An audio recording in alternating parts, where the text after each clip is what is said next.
वासुकी की बहन जरत्कारु का जरत्कारु हाँ, जरत्कारु मुनि के साथ विवाह करने का निश्चय। उग्रश्रवा जी कहते हैं, शौनक जी, समस्त सर्पों की भिन्न भिन्न राय सुनकर और अंत में वासुकी के वचनों का श्रवण कर एलापत्र नामक नाग ने इस प्रकार कहा, भाइयों, यह संभव नहीं कि वह यज्ञ न हो तथा पांडववंशी राजा जन्मेजय भी, जिससे हमें महान भय प्राप्त हुआ है, ऐसा नहीं है कि हम उसका कुछ बिगाड़ सकें। राजन, इस लोक में जो पुरुष दैव का मारा हुआ है उसे दैव की ही शरण लेनी चाहिए, वहाँ दूसरा कोई आश्रय नहीं काम देता। श्रेष्ठ नागगण, हमारे ऊपर आया हुआ यह भय भी दैवजनित ही है, अतः हमें दैव का ही आश्रय लेना चाहिए। उत्तम सर्पगण, इस विषय में आप लोग मेरी बात सुने। जब माता ने सर्पों को यह शाप दिया था, उस समय भय के मारे मैं माता की गोद में चढ़ गया था।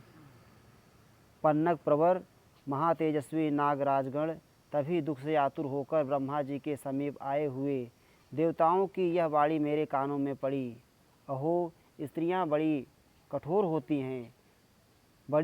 होती हैं। देवता बोले, पितामह, देव तीखे स्वभाव वाले इस क्रूर कद्रू को छोड़कर दूसरी कौन स्त्री होगी जो प्रिय पुत्रों को पाकर उन्हें इस प्रकार शाप दे सके, और वह भी आपके सामने। पितामह, आपने भी तथास्तु कहकर कद्रू की बात का अनुमोदन ही किया है। उसे शाप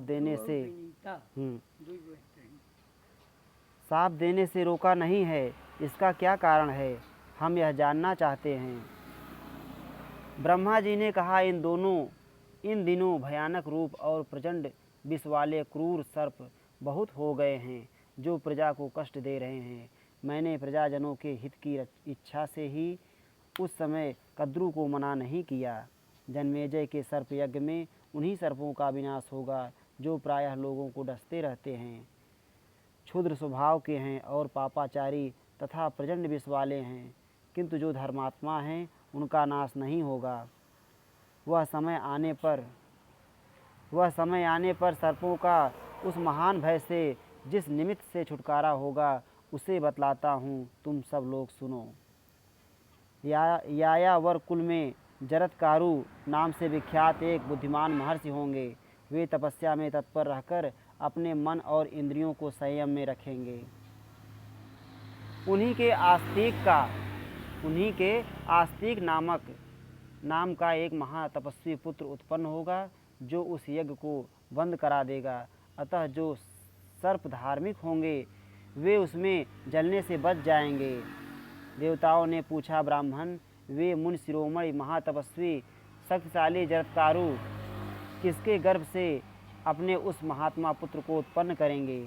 ब्रह्मा जी ने कहा, वे शक्तिशाली द्विजश्रेष्ठ जिस जरत्कारु नाम से प्रसिद्ध होंगे उसी नाम वाली कन्या को पत्नी रूप में प्राप्त करके उसके गर्भ से एक शक्ति संपन्न पुत्र उत्पन्न करेंगे। सर्पराज वासुकी की बहन का नाम जरत्कारु है। उसी के गर्भ से वह पुत्र उत्पन्न होगा जो नागों को साप से छुड़ाएगा। एलापत्र कहते हैं, यह सुनकर देवता ब्रह्मा जी से कहने लगे, एवमस्तु, ऐसा ही हो।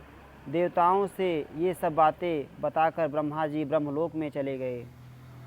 अतः नागराज वासुकी, मैं तो ऐसा समझता हूँ, आप नागों का भय दूर करने के लिए कन्या की भिक्षा मांगने वाले उत्तम व्रत का पालन करने वाले महर्षि जरत्कारु को अपनी जरत्कारु नाम वाली यह बहिन ही भिक्षा रूप में अर्पित कर दें।